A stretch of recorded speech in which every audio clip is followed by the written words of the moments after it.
কবর বড় কঠিন জায়গা, বড় কঠিন জায়গা। আল্লাহর হাবিব ডাক দেয়া বলতেছে, মাত্র কবর থেকে তাড়াহুড়া করে চলে আসবা না। একটা উট জবাই দেওয়ার পরে এই উটটাকে সিলানোর পরে চামড়া সিলাইয়া গোশত বানাইয়া বন্টন করতে যে সময়ের দরকার তোমার ভাইয়ের কবরের পাশে, সেই সময়টুকু পর্যন্ত তোমরা দাঁড়ায় জিকির করো, কোরআন শরীফ পড়তে থাকো, দুরূদ শরীফ পড়তে থাকো, ইস্তাগফিরু লিআখিকুম, তোমার ভাইয়ের কবরের পাশে দাঁড়ায় ইস্তিগফার করতে থাকো। কারণ কিছু সময় পরে মুনকার নাকির আসবে, মুনকার নাকির আসিয়া প্রশ্ন তুলবে, মান রাব্বুকা ওয়া মা দীনুকা মা কুনতা তাকুলু ফি হাক্কি হাযার রাসূল। তিনটা প্রশ্নের জবাব যদি কেউ দিতে না পারে, তার কবরের জিন্দেগি বড় কঠিন,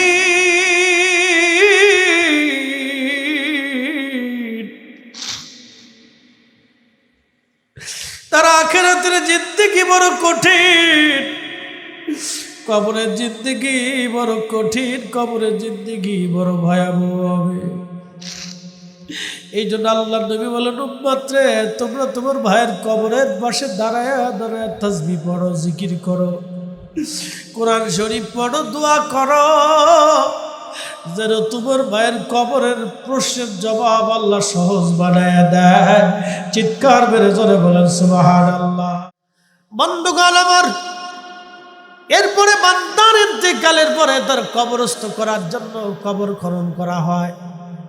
আহা, রুহু যদি বদকার হয়, রুহুটা কাঁদতে থাকে আর বলে, সন্তানরা রে, আমার এত তাড়াতাড়ি কবরস্থ করো না, আমার কবরটা জাহান্নামের টুকরা হয়ে গেছে। সন্তান মানে না, আত্মীয় স্বজন বুঝে না, গ্রামবাসী কেউ আর রাখতে চায় না। যত বড় ধনী হোক, মরে যাওয়ার সঙ্গে সঙ্গে ঘর থেকে বের করে নিয়ে উঠানি নিয়ে চলে আসে। কত জমিদারি, বাহাদুরি, দুনিয়ার সম্পদের অহংকার, কত রাজা বাদশা, যাদের ভয়ে মানুষ থরথর করে কাঁপত, তাদের কবরের পাশে আজ গরু, ছাগল, হাঁস, মুরগি, ভেড়া, গাধা, দুম্বা চড়ে বেড়ায়। তাড়ানোর ক্ষমতা যার তাদের নাই। ওই বান্দাটার রূহ কাঁদতে দেখে আর বলে, সন্তান, আমার তাড়াতাড়ি কবরস্থ করো না, আমার কবর জাহান্নামের টুকরা হয়ে গেছে। সন্তানরা বলে, তাড়াতাড়ি আব্বাজানকে কবর দিয়ে দেন, 24 ঘন্টা পরে গন্ধ ছড়ায় যাবে। মানুষের ইন্তেকালের পরে 24 ঘন্টা পরে পায়খানা রাস্তা দিয়ে একটা পোকা বের হয়ে আসে। এই পোকাটা সারা শরীরের মধ্যে ছড়াইয়া যায়, দেখা যায় না চোখ দিয়া, সারা শরীরের মধ্যে ছড়াইয়া শরীর থেকে তখন গন্ধ বের হতে থাকে, গন্ধ। 24 ঘন্টা পরে শরীর থেকে গন্ধ বের হয়। আহারের দুর্গন্ধে মানুষ আর কাছে যেতে পারে না। ছেলে মেয়ে, আত্মীয় স্বজন, গ্রামবাসী বলে, তাড়াতাড়ি কবর দাও, গন্ধ ছড়াইছে, কার কবর দুনিয়াতে রাখা যাবে না। সাদের বাড়ি, সাদের গাড়ি, সাদের জমি জমা সব রাখিয়া কবরে সেই দিন একা পথের যাত্রী হতে হবে। কবরে সেই দিন একা পথের যাত্রী, দুনিয়ার সব রেখে একা রওনা হতে হবে। একা শূন্য হাতে পৃথিবী বিখ্যাত বাদশাহ জুলকারনাইন, বাদশাহ জুলকারনাইনের ইন্তেকালের পরে জুলকারনাইন উজিরকে বলেন, উজির রে, আমার ইন্তেকালের পরে দুটা কাজ তোমরা করবে। 1 নম্বর কাজ হলো, আমার ইন্তেকালের পরে আমার ডান হাতটা তোমরা আমার কাফনের বাইরে এইভাবে উন্মুক্ত রেখে দিবা। 2 নম্বর, আমাকে কবরে নেওয়ার সময় সোনা দানা টাকা পয়সাগুলি যারা আমাকে বহন করে কবরে নিয়ে যাবে তাদের পায়ের নিচে ছিটাই দিবা। উজির ডাক দে বলল, হুজুর, আপনি এত বড় প্রতাপশালী বাদশা, তামাম দুনিয়ার বাদশাহী আল্লাহ আপনার দিয়েছিল, আপনার হাত কেন বাইরে রাখবো? কারণ কি? জুলকারনাইন ডাক দিয়ে বলতেছে, উজির, আমার হাতটা এই জন্য বাইরে দিবা, পৃথিবীর মানুষ দেখো বাদশা জুলকারনাইন, পৃথিবীর এমন কোনো ইঞ্চি মাটি নাই যে ইঞ্চি মাটির বাদশাহী আল্লাহ আমারে না দিয়েছে। যেই বাদশার কথা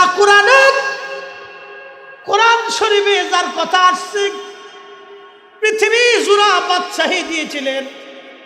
সূর্য যেখানে ডুবে যায় যে সাগরে, সেখান পর্যন্ত তিনি গিয়েছিলেন, যা আদৌ বিজ্ঞান যেতে পারে নাই। সূর্য যেখান থেকে উঠে সমুদ্রের শেষ সীমানা পূর্ব, বিজ্ঞান যেখানে যেতে পারে নাই, তিনি সেখানে গিয়েছিলেন। এত বড় বাদশা শূন্য হাতে বলে, আমি তামাম পৃথিবী জয় করেছিলাম আমার এই হাতের তলোয়ারের জোরে। এই হাতের তলোয়ার চালনা দেখে কত মানুষ রাজ্য ছেড়ে পালিয়ে গেল। আমি জুলকারনাইন শূন্য হাতে কবরে চলে যাচ্ছি, দুনিয়ার মানুষ দেখুক।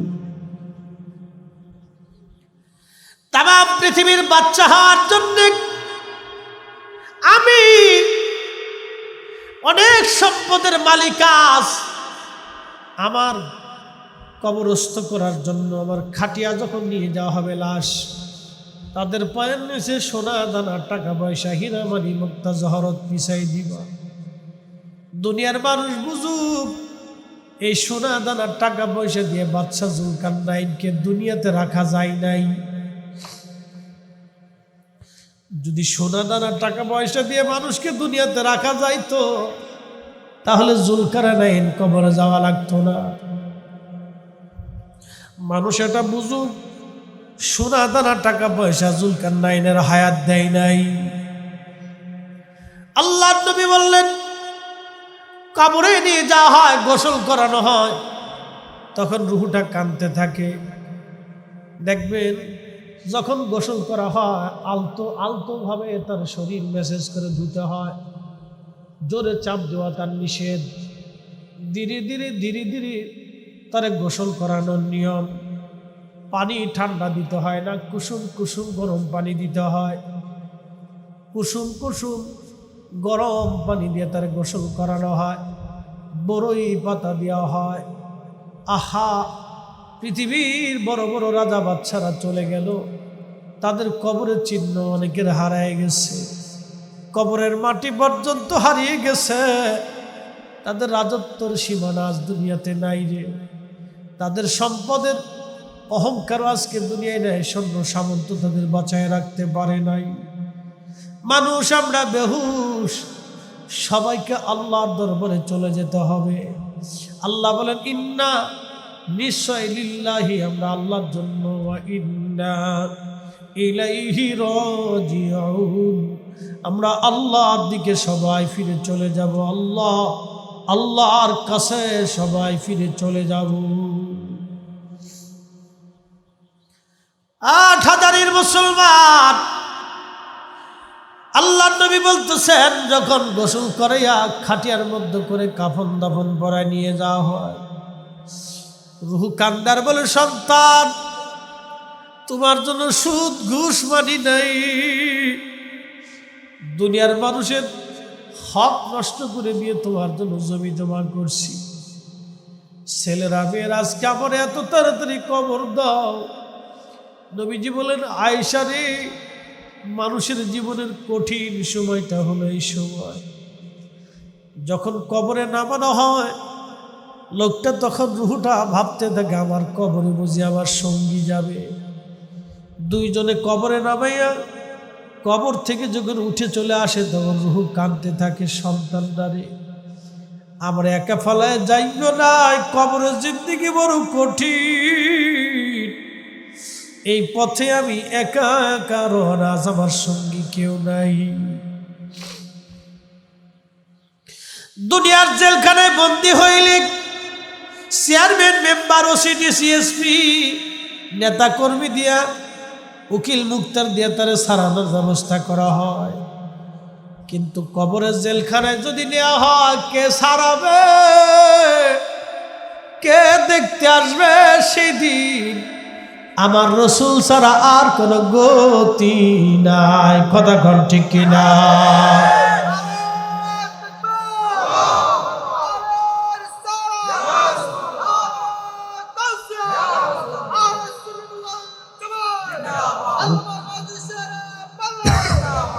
উপায় নাই রে, উপায় নাই রে, উপায় নাই। আমার পীর মুর্শিদ মাঝে মধ্যে গাইতেন, উপায় নাই রে, উপায় নাই রে, উপায় নাই। দয়াল নবীর কদম বিনে উপায় নাই। দয়াল নবীর চরণ বিনে উপায় নাই। কবরে যেই দিন আপনি একা, কেউ নাই, সেই দিন সন্তানরা কেঁদে কেঁদে কবরের পাশ থেকে বিদায় জানাই চলে গেল।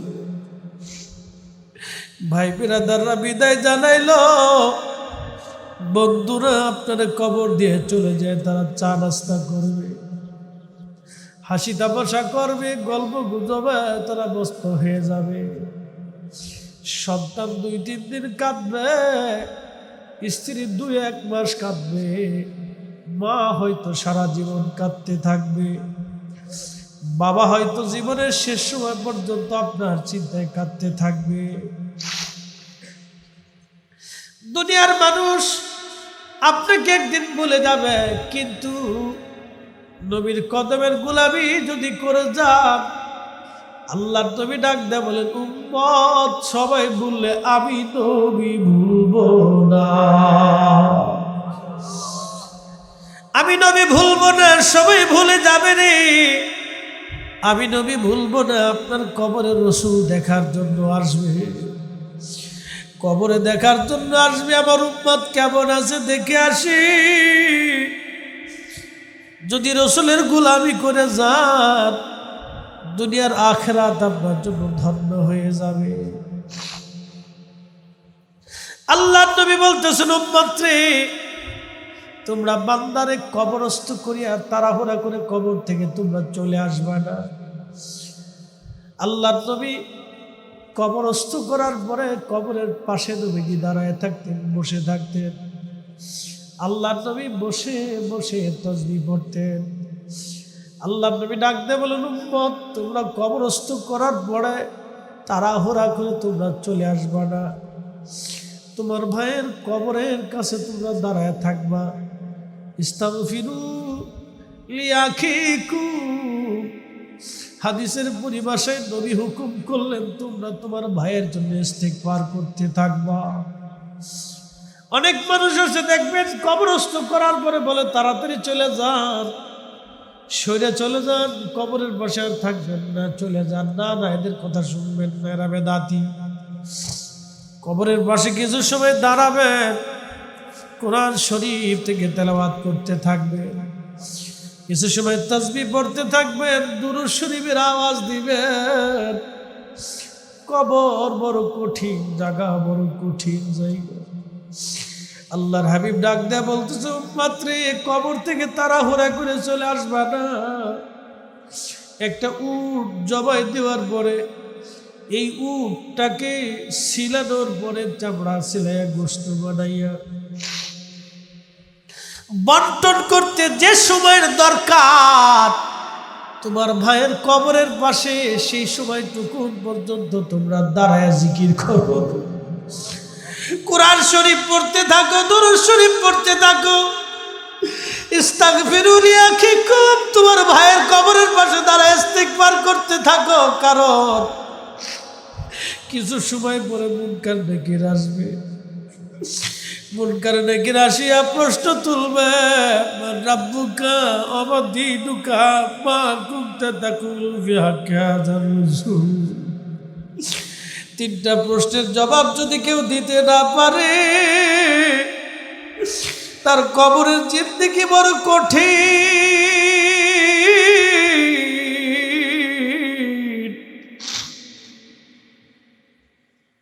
তার আখিরাতের জিন্দেগি বড় কঠিন।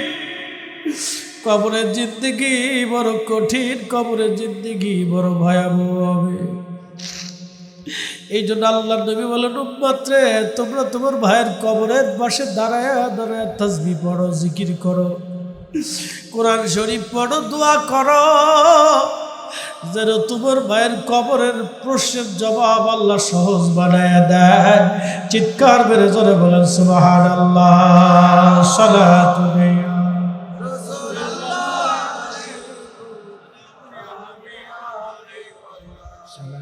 ইয়া রাসূলুল্লাহ, সালামুন ইয়া হাবিবাল্লাহ আলাইকুম, আল্লাহুম্মা সাল্লি আলা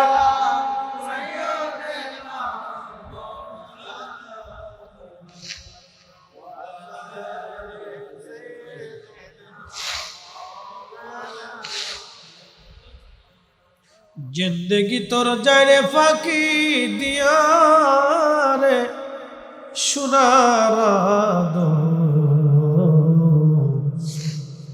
জিন্দেগি তোর যায় ফাঁকি দিয়া। ও আদাব রে পাক ধরিয়ে গেছে দাড়ি, দদ্দ আছে গোটা চারি, সমজারি গিয়াছে করিয়ারে সোনার জিন্দেগি তো যায় ফাঁকি দিয়া। আল্লাহুম্মা সাল্লি আলা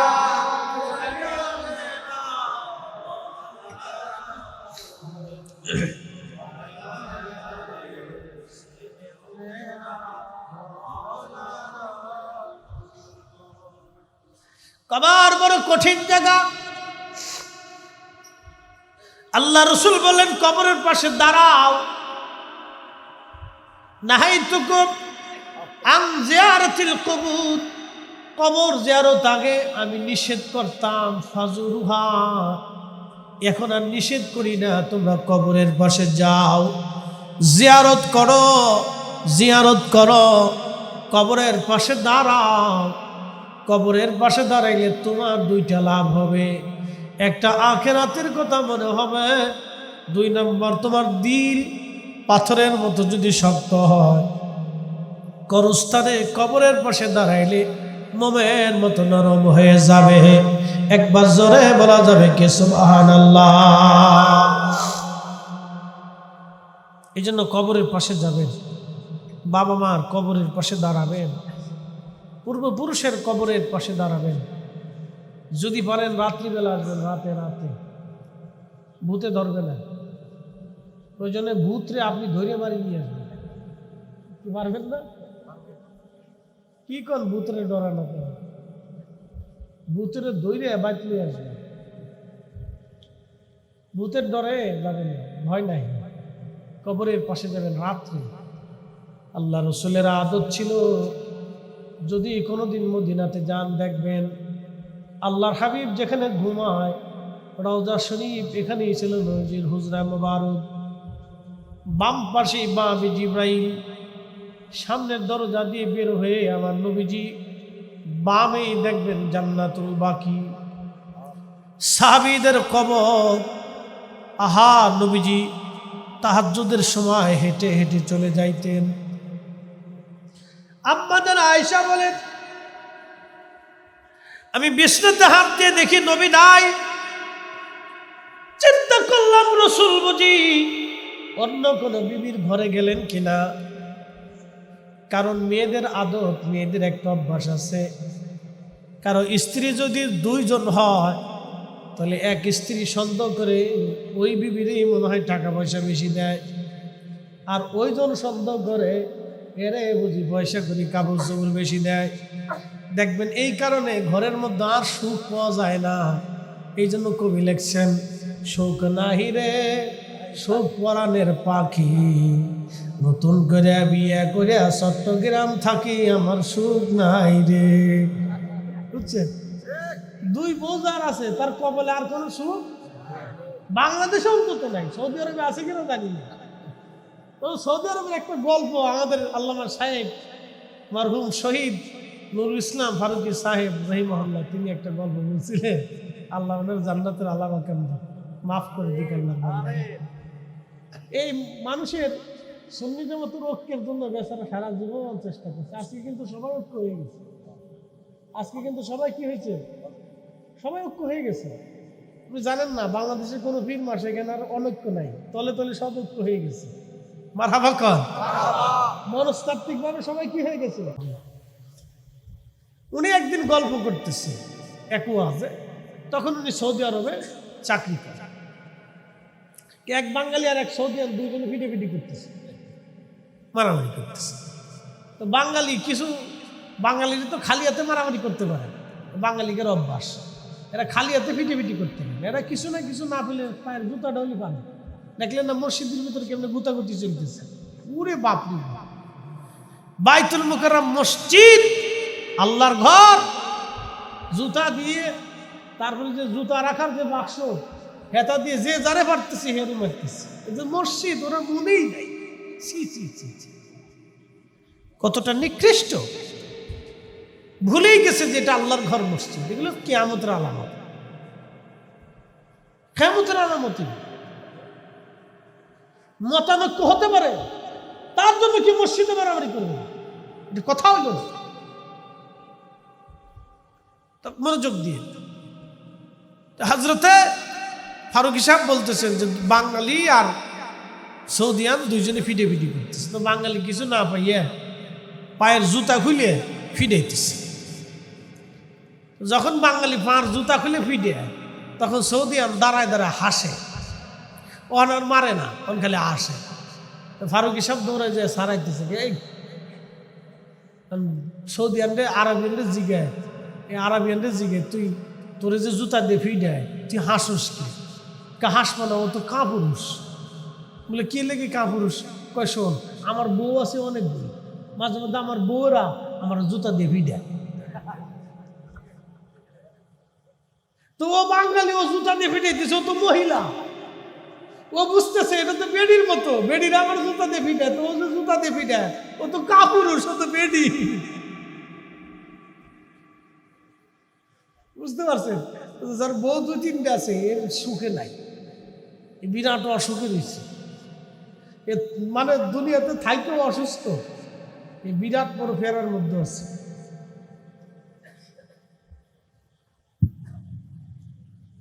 কিন্তু আল্লাহ রসুলের বিবি সাহেবগণ আম্মা জানরা তাহেরা তয়্যবা ছিলেন, তারা পবিত্র ছিলেন।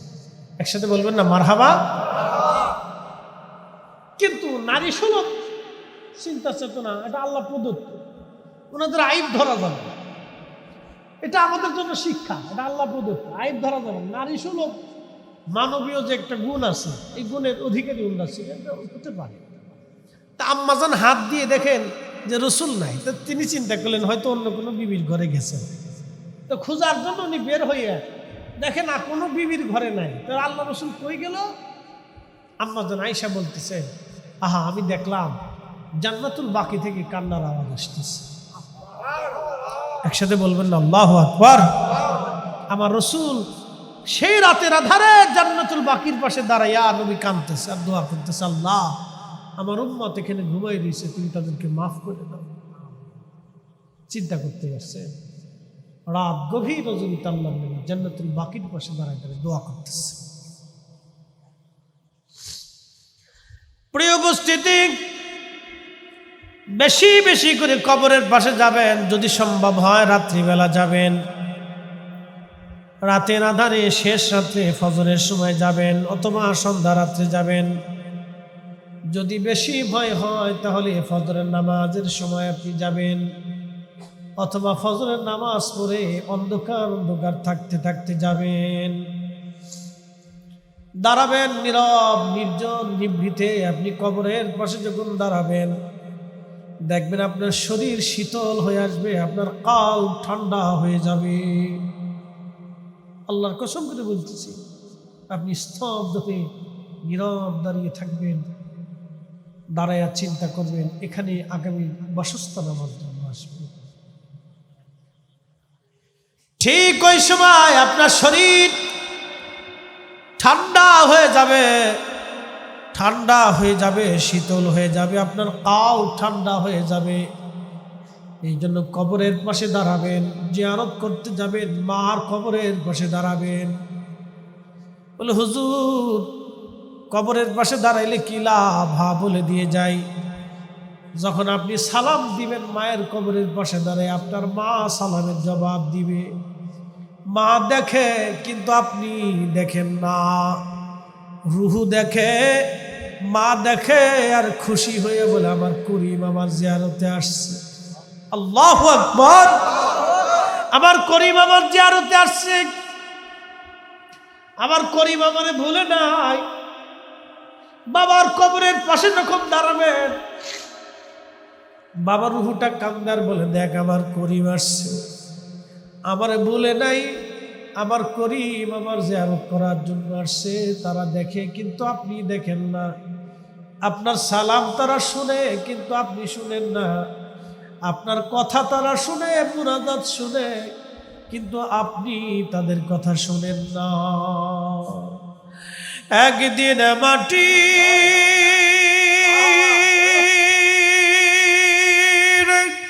ভিতরে হবে ঘর, মন আমার কেন বান্ধ দালান ঘর।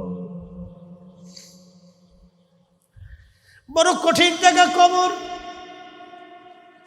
6 মাস, 10 বছর, 15 বছর, 20 বছর, 50 বছর, 100 বছর পরে আর কেউ আপনার কবরের পাশে দাঁড়ানো নাই, কেউ নাই।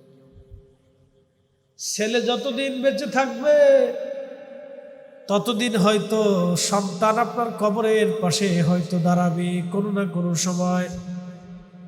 কিন্তু নাতির জমানা যখন আসবে দাদার কথা নাতিরা আস্তে আস্তে ভুলে যাবে। পুতির জমানা আসার পরে আপনার কবরের চিহ্ন জগৎ থেকে হারিয়ে যাবে। মাত্র 50 বছরের ব্যবধানে আপনি পৃথিবী থেকে নিশ্চিহ্ন হয়ে গেলেন, হারিয়ে গেলেন। মাত্র 50 বছরের ব্যবধানে আপনার সন্তান আপনার বংশ থেকে আপনি হারিয়ে গেলেন। এখানে যদি আমি জিজ্ঞেস করি কয়জন বাবার কবরের পাশে মাসে একবার যান, সপ্তাহে একবার যান, খুব কম পাওয়া যাবে। যদি জিজ্ঞেস করি দাদার কবরের পাশে মাসে একবার যান কি আছেন, তাহলে পাওয়াই যাবে না। যদি বলি বছরে একবার কি আছেন, হয়তো 2-1 হাত বাড়াইতে পারে। যদি জিজ্ঞেস করি আপনার দাদার বাবার কবরের পাশে কয়বার দাঁড়ান, খুঁজেই পাওয়া যাবে না। এটাই পৃথিবী। পৃথিবী থেকে অহংকারী হওয়ার কিছু নাই, পৃথিবী থেকে উচ্ছৃঙ্খল হওয়ার কিছু নাই, দুনিয়া থেকে দুনিয়া পাওয়ার পরে পাগল পড়া হওয়ার কিছু নাই। আখেরাতের কথা চিন্তা করা লাগবে আপনাকে। আখেরাতের জন্য আপনাকে সামানা নিতে হবে, আখেরাতের জন্য নবীর গোলামি নিতে হবে, আখেরাতের জন্য কিছু রুজি সদাই আপনাকে নিয়ে যাওয়া লাগবে। সেই সদার নাম হলো ঈমান আর আমল। ঈমান আর আমল। এই জন্য ঈমানকে বিক্রি করতে হয় না, ঈমান বিক্রি করতে হয় না। ঈমান আকীদা কারো কথায় জলাঞ্জলি দিতে হয় না, কারণ ঈমান চলে গেলে আর ঈমান পাবেন না। একবার বেঈমান হয়ে যদি কবরে চলে যান আর আপনি ঈমান পাবেন না। যদি আমলহীন হয়ে কবরে যান ক্ষমা পাওয়ার রাস্তা হতে পারে, কিন্তু বেঈমান হয়ে কবরে চলে গেলে ক্ষমা পাওয়ার আর কোনো রাস্তা নাই। এই জন্য সাহাবীরা জীবন দিয়ে দিছে চামড়া দিয়ে দিছে, গোশত দিয়ে দিছে, ঈমান দেয় নাই, ঈমান দেয় নাই। আমরা সুন্নিরা জীবন চলে যাবে, আমাদের ঈমান আমরা বিক্রি করব না। কথা বলেন ঠিক না বেঠিক? আল্লাহু ইয়েস।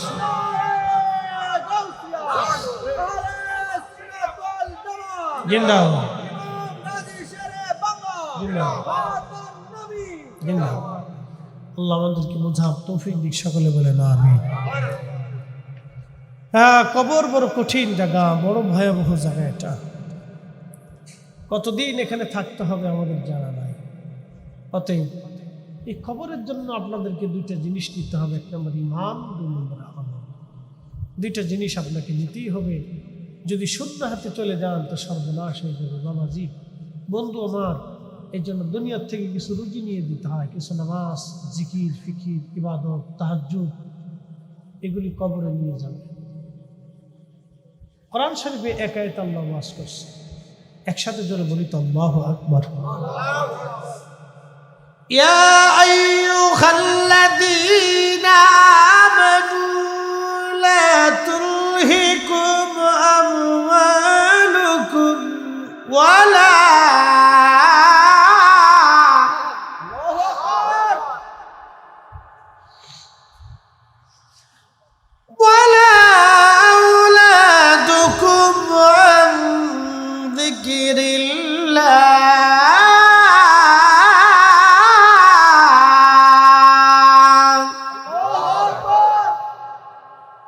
কোরআন শরীফ আল্লাহ বললেন, হে ইমানদার, ঈমানওয়ালা তোমরা শোনো, লা তুলহিকুম আমওয়ালুকুম, সম্পদের মোহে পড়ে, অর্থের মোহে পড়ে তুমি তোমার ঈমানকে জলাঞ্জলি দিও না। অর্থের মোহে পড়ে তুমি তোমার আমলের জলাঞ্জলি দিও না। লা তুলহিকুম আমওয়ালুকুম ওয়ালা আওলাদুকুম, সন্তানের প্রেমে পড়ে, সন্তানের ভালোবাসায় পড়ে তোমরা আমি আল্লাহর জিকির থেকে নিজেকে গাফেল করিও না। আমি আল্লাহর স্মরণ থেকে তুমি মাহরুম হইও না। ক্ষমা করবেন, আমার দেশে কে কোন রাজনীতি করেন আমি জানি না। আমি কোনো রাজনীতিবিদদের, অধিক রাজনীতিবিদদেরকে আমি পছন্দ করি না, কারণ এরা দুনিয়ার মোহে, সম্পদের চিন্তায় তারা রাজনীতি করে। অধিক মানুষ জনগণের চিন্তায় রাজনীতি করে না। যদি সবাই জনগণের চিন্তায় রাজনীতি করত, তাহলে আমার দেশের গরিব মানুষের গরিব থাকতো না। কথা বলেন ঠিক কিনা? কে কোনটা করেন আমি জানি না, সেটা আপনার ইচ্ছা, কিন্তু অধিক রাজনীতিবিদদেরকে পছন্দ করি। এটা আমার ঘৃণার পাত্র। এটা বেশিরভাগ দুনিয়ার মোহে থাকে। খুব মনোযোগ দিবেন। আহা, আল্লাহর কোরআন বলতেছে দুনিয়ার সম্পদ আর সন্তানের প্রেমে পড়ে তোমরা আমি আল্লাহর জিকির থেকে গাফেল হইও না। আমার দেশের অধিক ধনী ব্যক্তি যারা আছেন, কত গরিবের হক অনেকেই নষ্ট করে দিল, কত রাজনীতিবিদ গরিবের হক মেরে দিল, সন্তানকে দিয়ে দিল, মেয়েকে খুশি করলো, স্ত্রীকে খুশি করলো। আচ্ছা বলেন, করোনা এসেছিল, এই করোনার সময় বহু মানুষ মারা গেল। অনেক সন্তান বাবার লাশের পাশে যায় নাই, অনেক স্ত্রী স্বামীর লাশ দেখতে পর্যন্ত যায় নাই ভয়ে, যদি আমার করোনায় ধরে। অনেক মেয়ে বাবার লাশের পাশে যায় নাই ভয়ে, যদি করোনায় আমারে ধরে। অনেক স্বামী স্ত্রীর লাশের পাশে যায় নাই ভয়ে, যদি আমারে করোনায় ধরে। দুনিয়ার একটা ছোট্ট রোগ করোনার জন্য যদি মানুষকে ভুলে যায়, তাহলে একটু চিন্তা করেন হাসরের ময়দান, কবরের জিন্দেগি কত কঠিন হবে আপনার। কবর বড় কঠিন, হাসর বড় কঠিন। আল্লাহ বলেন, ওমাইয়া ফাআল যালিকা ফাউলাইকা হুমুল খাসিরুন।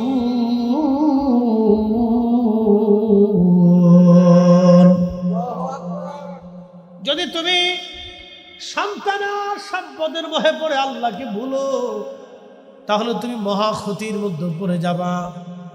আহা, দুনিয়ার ক্ষতি থেকে পোষানো যায়, কিন্তু আখেরাতের ক্ষতি থেকে পোষানোর কোনো সুযোগ নাই। এই জন্য বোকামি করবেন না।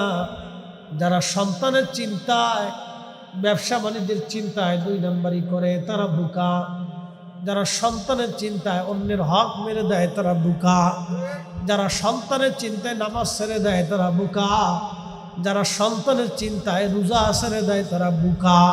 তারা বুঝে না তার আখেরাত ধ্বংস হয়ে যাচ্ছে। অতএব নিজের আখেরাতের চিন্তা হবে আগে, দুনিয়ার চিন্তা হবে পরে। কি কথা বলেন, ঠিক কিনা? আল্লাহ এগুলি করার তৌফিক আমাদেরকে নসিব করুন। সকলে আওয়াজ তুলে বলেন আমিন।